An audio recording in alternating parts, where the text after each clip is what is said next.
If you choose not to decide, you still have made a choice. Let's talk about Crimson Tide.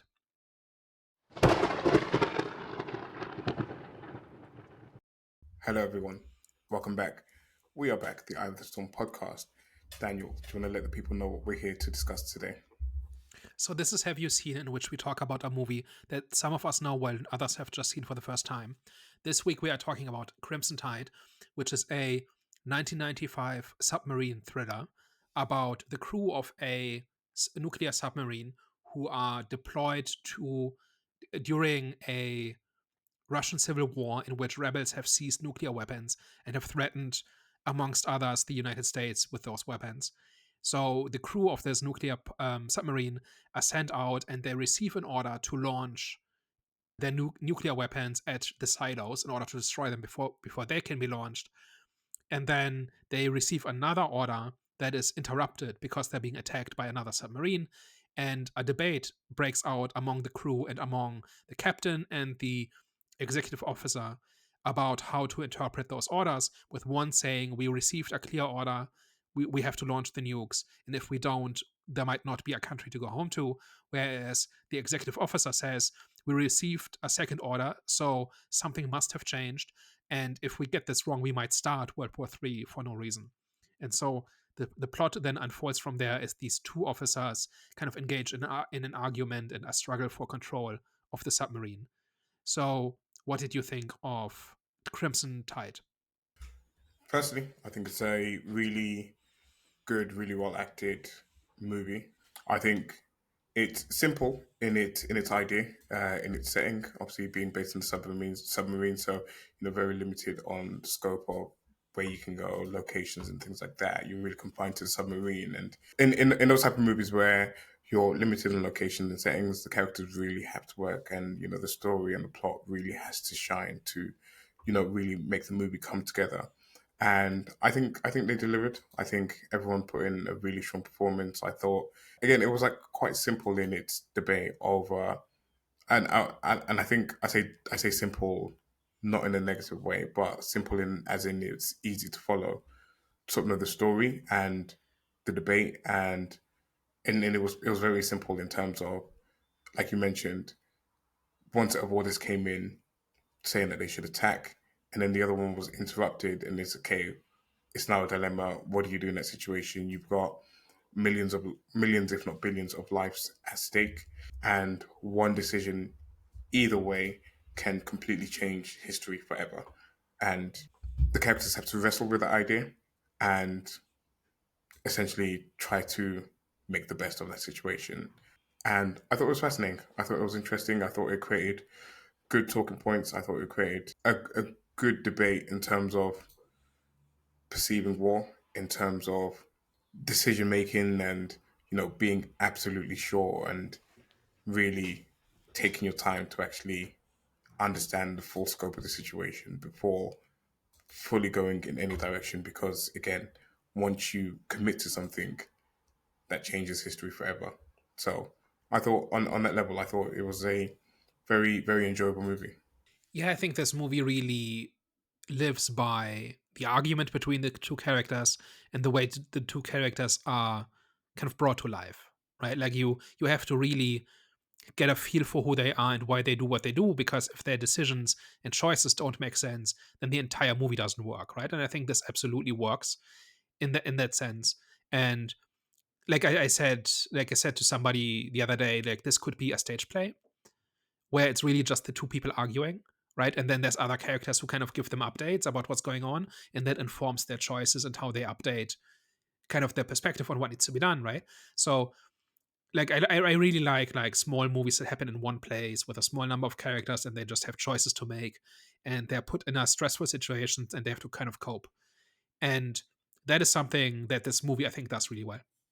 No, I agree, and like you said, the movie definitely gives the audience, or gives the viewers, enough knowledge on each of the captains to understand their perspectives, to understand where they're coming from, to understand why they view the world the way that they do, and why they would go with a certain sort of decision. Of course, Hunter's character, you see a lot at the start of the movie about his family, what he stands by, like what he has to lose, etc. And there's different comments that he makes about his views on nuclear war and who the real losers are in those situations. And you can really see that he is a man that understands the consequences of war and isn't afraid to make the tough decisions, because again you see him in this movie make tough decisions because he's a person that values life and he's a person that cares about life, but is put in situations where he has to make tough decisions. And you kind of see him sort of have to wrestle and live with those decisions. And then on the flip side is the other captain, where it's a little bit more old school, a little bit more regimented. You know, comes from like very old school mentality. Is all about following the chain of command, all about following the rules and things like that. So I think they did a really good job of just really characterizing each of the different captains and the different perspectives.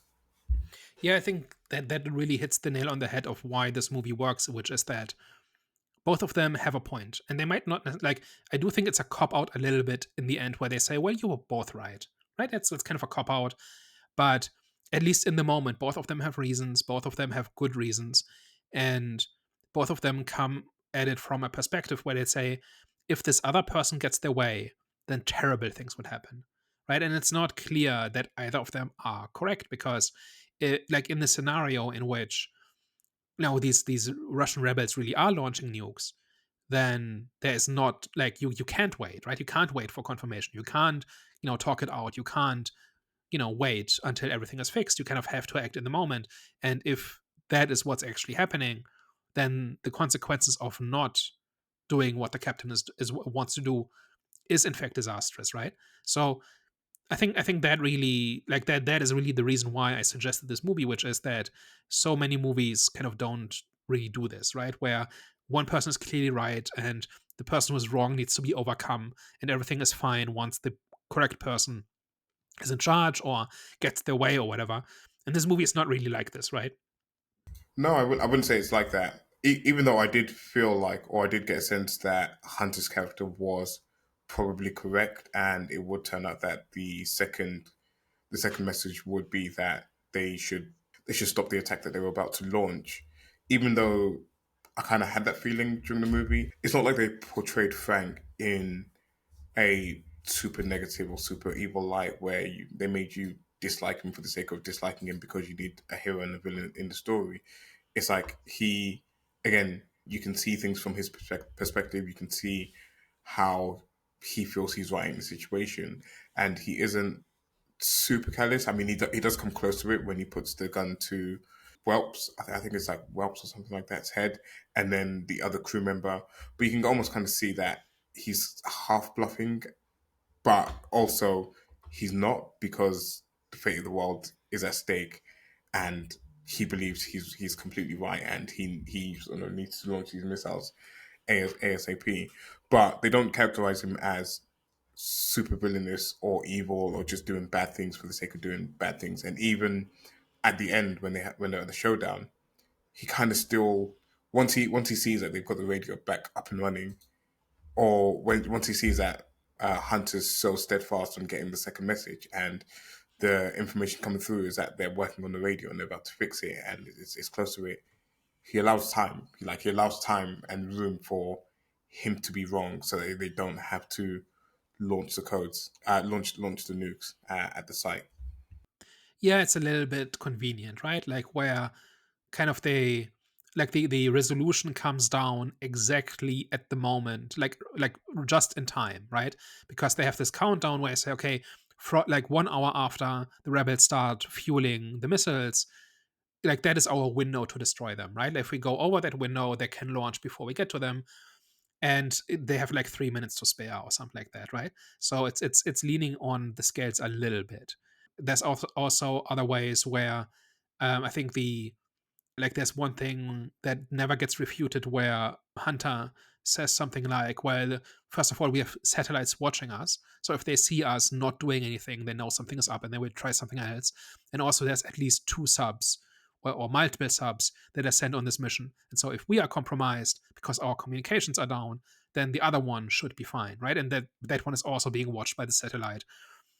And I want to say that almost breaks the story, because at that point that kind of makes Hunter correct, right? Because he like now you can actually like afford to wait or not do anything. Yeah, for sure. It definitely takes away from the stakes, and it definitely takes away from the urgency needed to actually act and launch. But I don't know. Like I'm trying to see it from Frank's perspective in this is that because he's so patriotic and because he's so he cares so much about his country, is that he doesn't want to leave it up to chance. He doesn't want to leave it up to the idea that someone else might be able to sort of step in when he isn't sure for certain. Even though Hunter explains that like they've got satellites and there's other nearby. It's like again in that situation because of the gravity of the situation, you have to know for certain. And in Frank's case, it's either he does it or no one else is going to be able to step in and stop it. Yeah, and that's the part that's not true, right? Like if what Hunter says is actually correct, then there are other people. You know what I mean? Like so the reason I like this movie so much is because like the performance and the argument between the two officers, it's what really sells it. But there's like a couple of details here where the dilemma is not quite as strong as it could be or as it really needs to be in order to create the stakes. And the kind of I think there's one of them. Yeah, and I think like in general, I think he has a valid point, right? Like you don't know, like by the time you find out who's right, it's too late, right? I think that's really what it takes, or like that's really what the story really needs, and that's like a fairly small thing. Just don't have the second sub there, or have it be destroyed, and now they are the only ones. You know what I mean? Like that it would be so easy to fix. So that kind of every time I watch this, it kind of stands out that like that's like a really obvious oversight where they just say, well, like where they actually kind of undermine a little bit like the actual dilemma that drives the entire thing to the point where it's not really a dilemma anymore.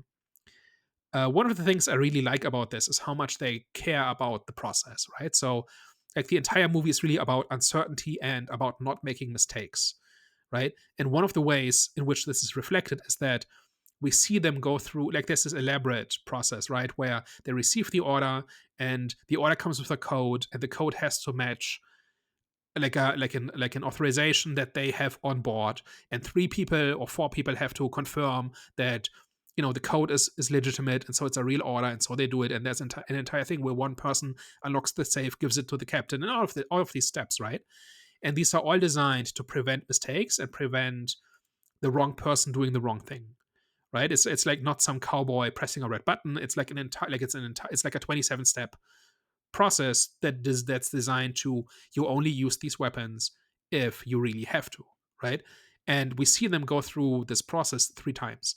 The first time is a drill, right, where everybody is pretty much like the only reason people are stressed is the fire, right, which is kind of unrelated, but everybody like as far as the drill is concerned, everybody is pretty relaxed and it's very routine. If done this 100 times, they know how it goes. Everybody knows what they're supposed to do, right? And then the second time is when they've received the launch order, and that is where things are more tense because now it's real, right? Like this is the first time they've been in this situation, and they hoped to go through their entire career never having to go through this, right? So, but now they have to, and that is kind of where Hunter kind of starts defecting, right? That's where he says, no, actually, this is not a clear order. We need to wait for clarification on all of that. And then they do it a third time in the end, where they get the second order and they have to authenticate it. And so they're doing it again. And now they're doing it as enemies, right? But they're still kind of on the same side and they both kind of just want to do what like they don't try to defeat the other person. They just think the other person's wrong, right? But now they're kind of like there's this tense undercurrent to the procedure, right? Like to the steps.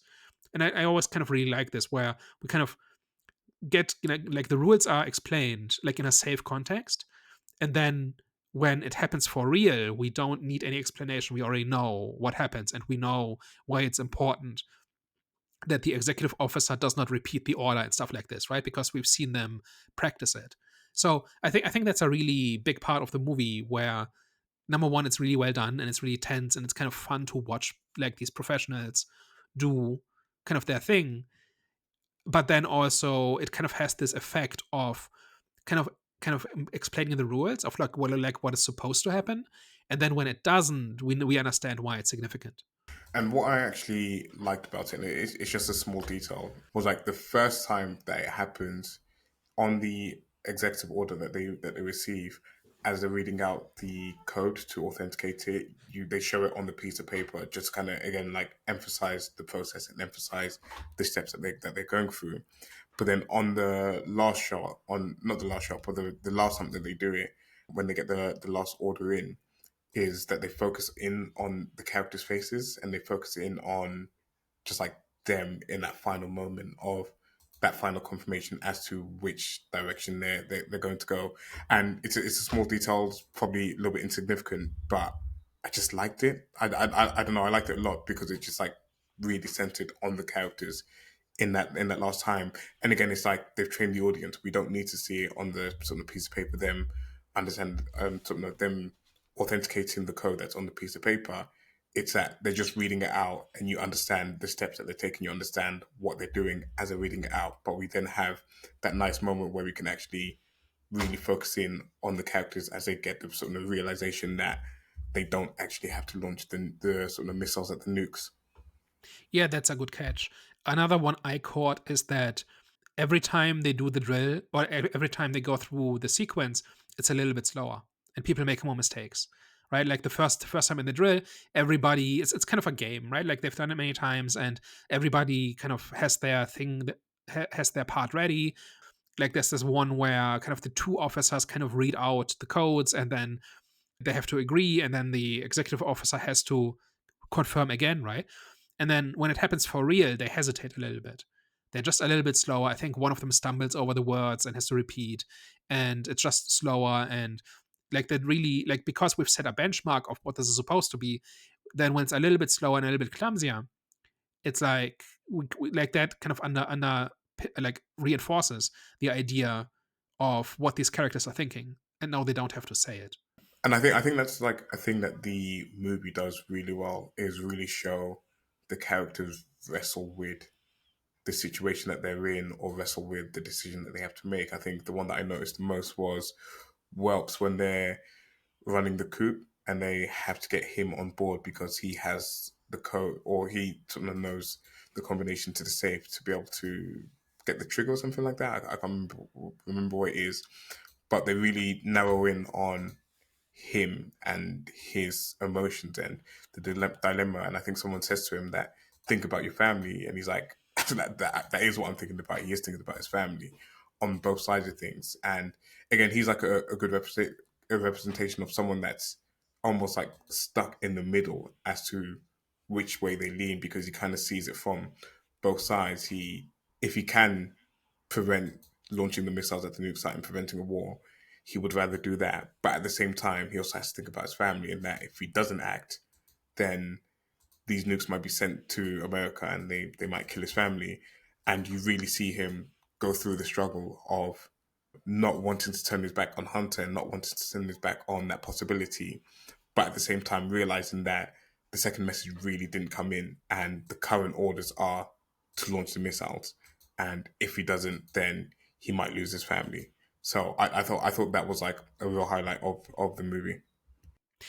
Yeah, exactly. Like and all the different characters really kind of orbit that same kind of space, right? Where like you've got the two main officers who have to make their choices, right? But then everybody else also has to make a choice in terms of what side to pick, right? So first of all, we spend a lot of time, like I want to say almost half an hour, if not like maybe a little less, where we just get to know them, right? So we see is it Hunter and Webbs, right? We see them at the birthday party, so we see them kind of with their families, so that reinforces, what they have to lose, right? And what motivates them. But we also see the crew kind of just goof off, right? And kind of be obnoxious sailor types. Like for at least 15 minutes or something like that. And we have like the officers dinner, right, where they have these big high-minded debates about like philosophy and what war is for, and these big ideas. And we know that they're going to have to act on those ideas, but to them this is like shop talk, right? Like this is nothing special. But we see them go through a lot of this stuff, and a lot of them are really obnoxious for much of it, right? But that means to me that we kind of know kind of that they're humans, like they're not robots, they're not simply executing a machinery. They're not part of a machinery. They're people, and there's people have to make choices, and those choices can change history. And I think like every time I watch it, like the first 20 minutes are a little bit tedious. Like it's like, can we get to the submarine stuff already? But I feel like if it wasn't there, then they would not be as humanized, and that would undermine kind of the idea of like people have to make these choices. Especially when it comes to Welp and Hunter, because again, their families spent time together. They, were at the birthday party together, so it kind of shows that they were also friends outside of just the service that they were doing on the submarine. So then, when it comes time for him to make that decision, it becomes a lot more difficult for him because he's going against someone that he cares about, or someone that he really deems as a friend. So it adds a little bit more weight to the choice that he's making in that. And yeah, just kind of like overall, just kind of echoing what you're saying is that again, it's like as we get to know everyone, as we sort of understand, even the silly debates when they're fighting over who the proper Silver Surfer is, or the references to things like Star Trek and stuff like that. It just shows more of the people's characters and their interests and things that they care about. And it's like these are kind of just like small reminders of things you could potentially lose when it's time to go to war, and it just reinforces. And again, it's like for the Surfer argument, it's a really dumb argument. It's like who cares? But when you're in a situation like that, you're kind of again under a lot of pressure because of the situation you're in. Yeah, it kind of, it's just the spark that sets off the argument, right? It like, it's not important, right? Like, and I think everybody involved knows it's not important, but the fact is that they are under pressure and tense, and they just need like something will just set them off, right? And it's the dumbest thing. Yeah, that's kind of just like another strength of the movie. It's just the characterization of everyone, and really bringing to life just them as humans and people. Yeah, and then we've got like people like the chief of the boat, I think it's Walters, who he's the driver, right? And he's the last mission before retirement, keep your head down, just follow orders type, who then ends up siding with Hunter, right? And I think like a lot of emphasis put on that guy, and like there's not much to him, right? Like in terms of his reasons for making those choices, but just this idea that just some guy might be the linchpin, right? He might be the deciding factor as to how this goes, right? And like each one of them that kind of sides with one or the others, and so like two mutinies essentially at the same time. I think like this movie tried to get support from the Navy, and they basically rejected it because the plot involved a mutiny on a nuclear submarine, and that was just a little bit too spicy for the Navy. So I don't know how realistic all of this is exactly, but this whole like the way like just forcing people to make a choice, right? And like this ties again into this theme of how like the cost of making a wrong choice, right? Like that's writ large with the atomic missiles, but it's also like which side you pick could spell disaster, right? But if you don't do anything, then you're still like like nobody's neutral in this. Like everybody has to pick a side, and even if you just sit there and follow orders, that's still picking a side, right? So I think on a thematic, like, might not be the most realistic thing or whatever, but I think thematically, like kind of it all ties together where everybody is constantly afraid of making the wrong choice, right? Like Webb's is the same way, right? Where he says like he ultimately he decides who these weapons get fired at, and if he makes the wrong choice, it's on him, right? It's like ultimately he's getting an order, but he could refuse the order, and then because he's the only one who knows the codes, he ultimately decides whether or not the order is real, right? So I think that is something that's throughout this movie as well. And again, it just kind of goes back to an earlier point of just like reinforcing the steps to actually launching a missile and the chain of commands and stuff like that. Because you just kind of like as you're just talking there, it's just like touching on all the different people that are involved in it. Well, it's the person that's like driving the boat and stuff like that. It's just yeah, really just kind of highlights how and again, it kind of like again whilst we've got the two captains that are arguing for their specific point of view, it just then further highlights how the dynamic just isn't with just them, and it really, again, like I said, brings to life the other characters in this, because they also have to make decisions, and the decision that they make also is on their hands and also has massive effect. So that adds to the level of drama, and then it makes it a case of, it's not just this nameless group versus that nameless group, and they're just picking sides because we need people to pick sides for each of the captains. It's like, no, like each of them has to really wrestle with the idea of it, because blood could be on their hands, or either way it is, like blood could be on their hands, and they have to live with that. And there have been people in history who have been in that situation, right? Like, off the top of my head, I can think of two events in the Cold War where it came down to a guy and a button, and them deciding whether or not to push it, right? So the Cuban Missile Crisis got very close to an escalation, right? And there was another one, I think, in the 80s, where there was like a NATO kind of maneuver, like an exercise, and somebody somewhere on the Soviet side thought it was like a real troop buildup, and so the order started being passed to kind of fire up the nukes. And then one guy who was supposed to push the button said, "No, this is not real. I'm not doing it. I'm not making that call. If I'm wrong, then you can shoot me afterwards, but I'm not putting that on my conscience." And so there's this basic situation of like having that weight of that decision rest on somebody that is real, right? Like one of the things about nuclear weapons is that it's not simply one person killing another, right? It's a person deleting a city, and potential, and the threat of retaliation and escalation that can potentially like lead to the death of millions, if not more.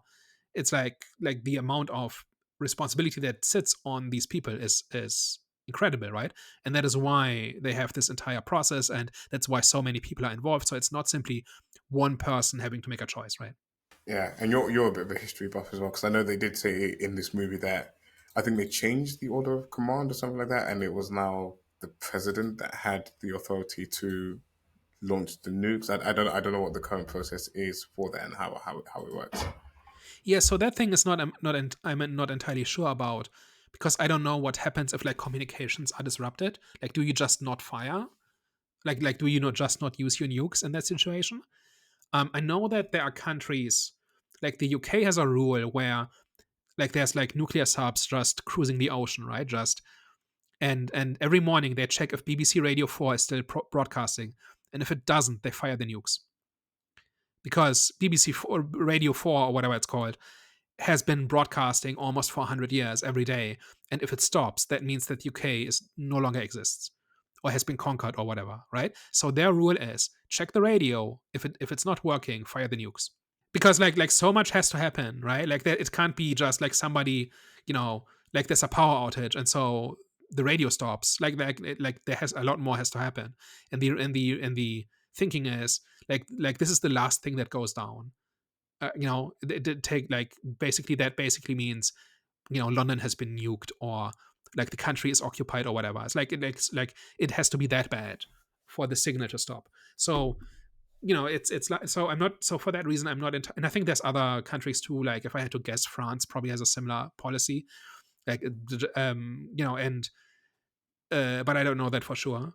But it's like I'm just not sure if it's correct that like since 1996 like a submarine needs a direct order from the president in order to launch a nuke. I don't know. If you're a United States president listening, let us know. I'm really curious about that. But it feels a little bit convenient, right? Like it's like the next year they decided to make this change, which kind of feels like it follows from the events of the movie, but it doesn't. Well, it does, but like that would be a hell of a coincidence, right? If that is actually what is the case, and it just seems like there would be a protocol like for what happened if something disastrous happens, right? And at some point maybe the submarine captain actually does need to make that decision. I don't know.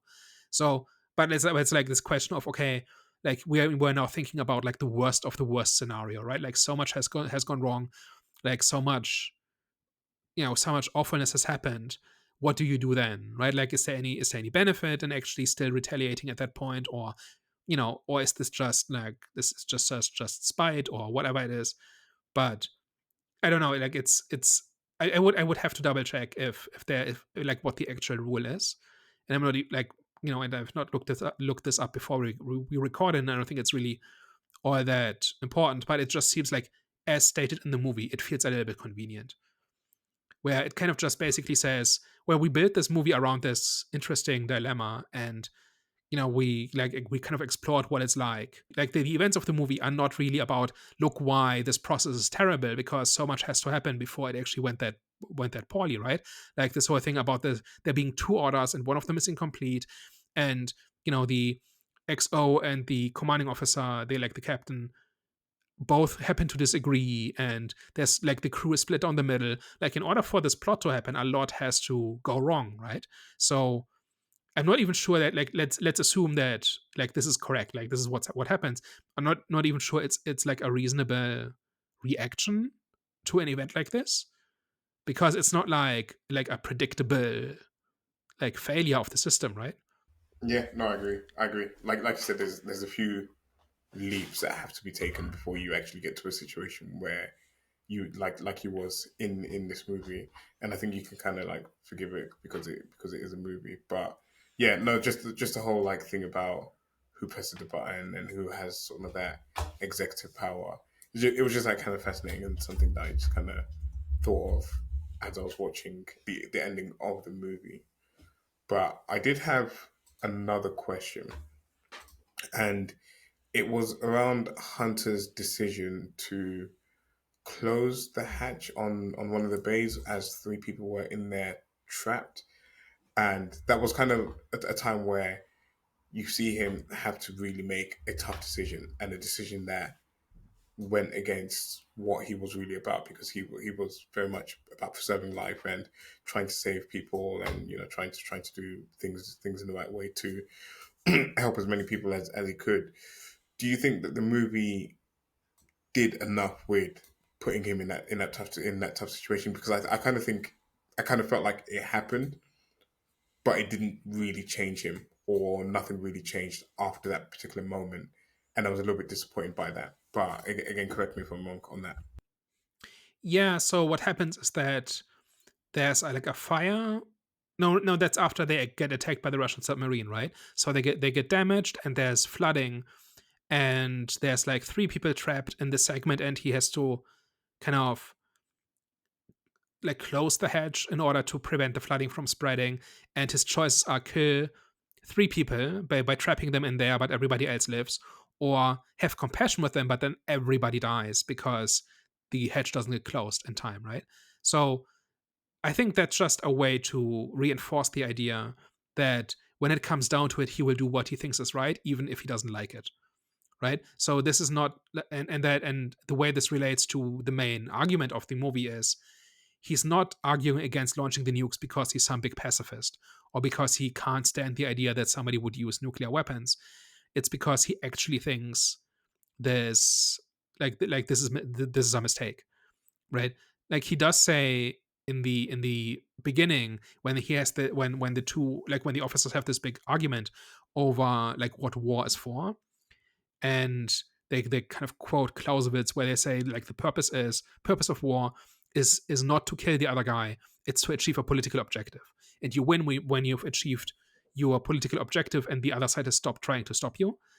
And first of all, like, a Hollywood movie kind of quoting Clausewitz correctly is kind of cool, but also it kind of this it kind of reinforces this idea, or what I was trying to say is, Hunter essentially says at that point, like, this might have been true 200 years ago or 100 years ago, but when we're dealing with nuclear weapons, like, the goal should be to avoid the war in the first place, because the consequences of fighting it are so severe. And that seems a little bit like a strange take for like a military officer. Like, it seems like somebody in that position, like, this seems a little bit like a very privileged point of view, like somebody who will never have to make that kind of choice. You know what I mean? Like, that's kind of how it comes across. But at the same time, it shows that he's basically saying, okay, we have to be really sure, like if we're going to use this, we have to, like, it has to be for a really good reason.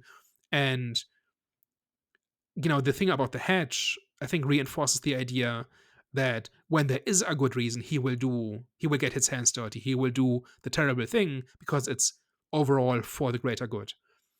Kind of that's kind of how I took it. Yeah, no, I think that makes sense. Like as you explained that, I understand it from that perspective a little bit more. No, because that makes because sense. he because we see him kind of agonize over it afterwards a little bit, but he doesn't actually say I shouldn't have done this. Right? He kind of recognizes, yes, I understand, even in hindsight, that this was the right thing to do, and it's still terrible. I'm gonna still feel awful about it, but that doesn't change the fact that it was correct. And like to me, that kind of reinforce like hints at the idea that if he thought there was a valid order, if he thought there was a good reason, then he would have confirmed the order to launch. One other thing I wanted to bring up is like the final like the ending in which they have this tribunal, like with the admirals and whatever, where they basically have to like where they basically face the consequences of their actions, right? What did you think about that part? I thought, like you said, I thought it was a bit convenient that they were both deemed as right, but again, at the same time, is that I think in that moment, Frank's character had understood that whilst Hunter had kind of broken chain of command and hadn't followed his orders, he did it for the right reason and eventually was right and actually saved the country from really going to war and sort of escalating a nuclear war across the world. But like I said, it was a bit convenient that they were kind of both right. They both got a decent ending to sort of the movie. But at the same time, again, it's like it's not like Frank's character was portrayed to be evil or spiteful or sort of vengeful or anything like that. It was he just wanted to follow what he felt was right in that particular moment. So yeah, I see it as convenient, but at the same time, I don't feel like there needed to be just punishment for either of them in that particular situation, just because they were both. And again, it turned out that Hunter was right, but in a moment where you've got one order and the second order hasn't completely come through and you don't know what it says, then Frank's right in that situation, and you go by the first order and you go by what's sort of been confirmed as your order. So yeah, it's a difficult one. Like again, it's convenient, but I don't disagree with the convenience of it. If that makes sense. Yeah, I think I agree about that, right? Like the Navy has to kind of think about what should these people have done, not who ended up being correct in this case, right? Because Hunter is kind of correct by chance, right? Like it's not his accomplishment that he is correct. It's kind of the story kind of conspires to make him correct because we like he's the main character, right? Um, so I think there's a little bit weak. It doesn't seem like this is like a responsible and thoughtful response from the Navy, right? Also like the fact that like you said, it's a massive cop out to just say, well, you were both right. Like no, no, not exactly. And one thing that really is really weird is how Hunter doesn't even get to make a statement. He like Frank just makes a statement and basically dares Hunter to disagree with him, and at that point he just says, no, like I've never known you to lie and you're not going to start now, so I guess your statement is enough. That's a really weird move. Like shouldn't you have shown both of them give statements, and maybe like they kind of again, there's a few different ways you could have done it, but one way would have been to kind of have them give statements and they kind of start out very different and then but end up in the same place, or the other way around, or just showing that they're both professional officers who were making a decision based on what they thought was correct and valid and so on, based on the information they had at the time. No, something like this, right? It just feels like the movie kind of stops trying at that point. Yeah, I did feel it was weird that they didn't allow him to speak or put his point across or say how he felt. And again, maybe it's because it wasn't completely his victory. Again, it was like a kind of circumstance that it happened to be the case that the second order was to not launch the nukes. So maybe there wasn't a monologue or a point that needed to be made in that particular moment, but Y- it was with. Yeah, but it's like if you're a hunter, like your entire career is on the line, right? You are being charged with like insubordination and mutiny and all of these things, and like you're not going to defend yourself. You're not going to put your version on the record. Like it's just weird. Like especially since he's been so principled up until this point, right? Like it's not like he's ever shied away from an argument or from standing up for himself or for what he thinks is right. And here he just kind of waves it, and then it's just kind of weird. Yeah, I think that's just like movie doing movie stuff at that point, especially because they'd shown up until that point how how sort of strict everyone followed the guidelines and how strict everything was sort of done by the books up until that point in the submarine. So I think it's just a case of like movie just doing movie things and you know making or giving like the audience one last moment of oh did Frank maybe do him over, but then kind of showing that no, they actually just both kind of respected each other and they were both well meaning. So yeah, again, I wouldn't say it's the movie running out of ideas. I think it's just movie doing movie ending stuff. Yeah, and I Um, really hate that. Like this whole thing about oh, it's just a movie. Now, and you're not saying that exactly, right? But it's kind of going in that direction a little bit. Like I'm not gonna let a movie off the hook for having a weak story or a weak ending or whatever, just because it's a movie or because whatever, it doesn't matter or whatever. Like the story is the entire point of the exercise, right? So the story like makes the statement about what the movie is about, and puts a context to what these characters do so that we can judge which of these were correct, right? Especially with a movie like this where it's supposed to kind of create a debate or ask the question, like, who was right? Like, what would you have done in this situation? What is the correct thing to do? What should the rules be, right? Like, is this going the way it should, or did this, like, were they set up to fail from the start? Like, all of these questions are kind of raised by the plot, right? And for everybody to kind of just shrug and laugh and hug at the end, like, I don't think you can justify that by saying, oh, it's a movie. yeah, no, I agree. I agree with that. I agree with that for sure. I'm just kind of saying what how I think they kind of played out. But yeah, no, I agree with that. Especially when you're touching on the subject of nuclear weapons and nuclear war in a time where you'd just recently come out of a Cold War where it was a very real possibility of it happening. It's kind of again the movie is speaking of the dangers and speaking of the consequences of it for the most part, and I feel like that was just like a perfect way to just really with a bow and tie just kind of sum up its point in the movie through Hunter's character and through his statement. Yeah. One thing I did like about the ending is how they're not enemies in the end. Like this whole thing about the horses and whether they're from Spain or Portugal, it's all a little bit tedious. But it's like they're not, like the movie makes it clear that even as they're waiting for the confirmation on the submarine, right? And then also in the very end, when they come out of like the tribunal, it's clear that they're not enemies, right? And they respect each other. They just thought they were wrong like the other person was wrong at the time. But they kind of respect that they respect each other as people. And I think that is something that the movie didn't have to do either, but I think it kind of gains a little bit by that being the case. And it almost teases an escalation in the submarine when everyone starts to go and grab their sidearms from the armory, and each side has weapons.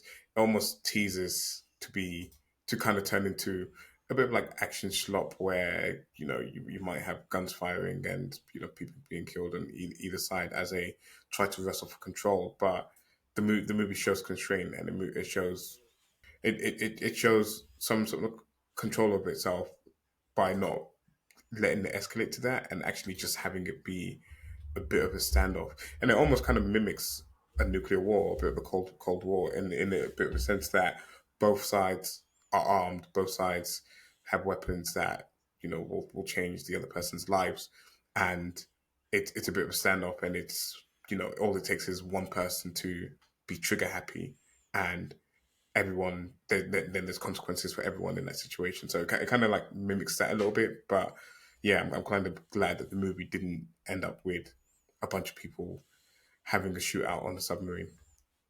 Yeah, that's a good point. Comparing it to the dynamics of like a nuclear war, I think that that makes sense. Like just the consequence of one person making the wrong choice at the wrong time, and that can spiral into a massive escalation. Yeah, I think that makes sense. And they get close a little bit, right? Like there are moments where somebody roughs somebody up, and it could easily have gone off the road, off the rails, right? And there were multiple points in the course of the story in which it could have gone a different way if somebody had reacted differently. So yeah, I think that makes sense. Last thoughts on Crimson Tide. Yeah, so like just having seen this once before this conversation, what's your bottom line? Is this one worth watching again? And is this worth recommending? I think this is a solid movie, definitely worth recommending in terms of the the story in the movie and the characters. Again, it's simple, it's easy to follow, it's easy to understand the different perspectives and different sides. It doesn't.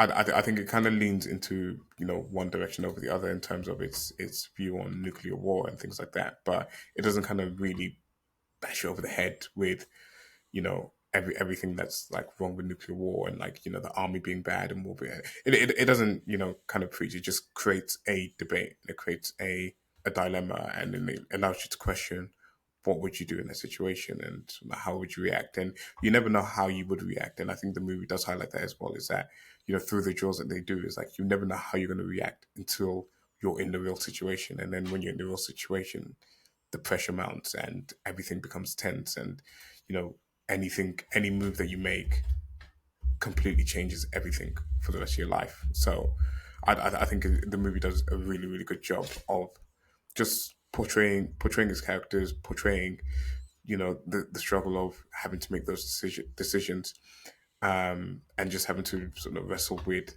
those emotions. I think it does a fantastic job of that. So yeah, definitely one that I'd recommend. Definitely one that's worth checking out for sure.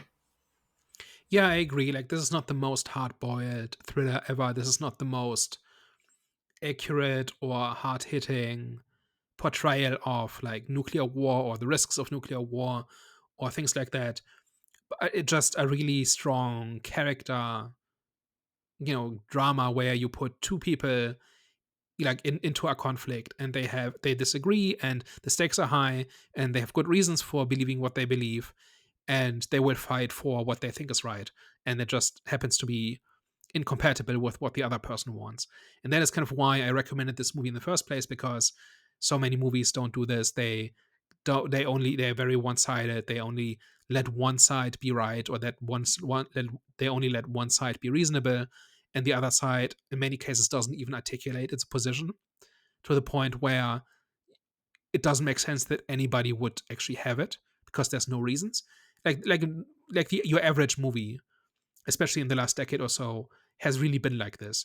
And when I saw Crimson Tide for the first time, I was like, this movie doesn't blow anybody away, right? It's just a solid movie. But the fact that like it articulates these two perspectives so well, and makes them make sense, and gives each character the conviction to stand by them even in the face of massive consequences, was just refreshing. And I wish the dilemma was a little bit stronger. I wish they took some of the safeties away, and that would only strengthen the dilemma. But just on a character level, on the level of, you have two people who disagree, and they have good reasons to, and they will fight for what's right, and like they have a good reason for thinking that their way is the right way. Like, on that level, I think this movie is up there as as doing that really well. So I would recommend it to anybody who cares about that, like conflict, and how conflict is motivated, and like how this kind of conflict can play out in a story.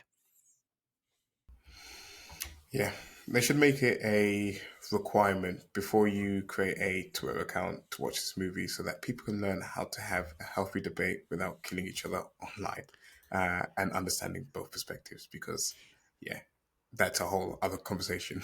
But anyways, Yeah, go on. like some people just need to learn how to grab some guns and force the perspective, right?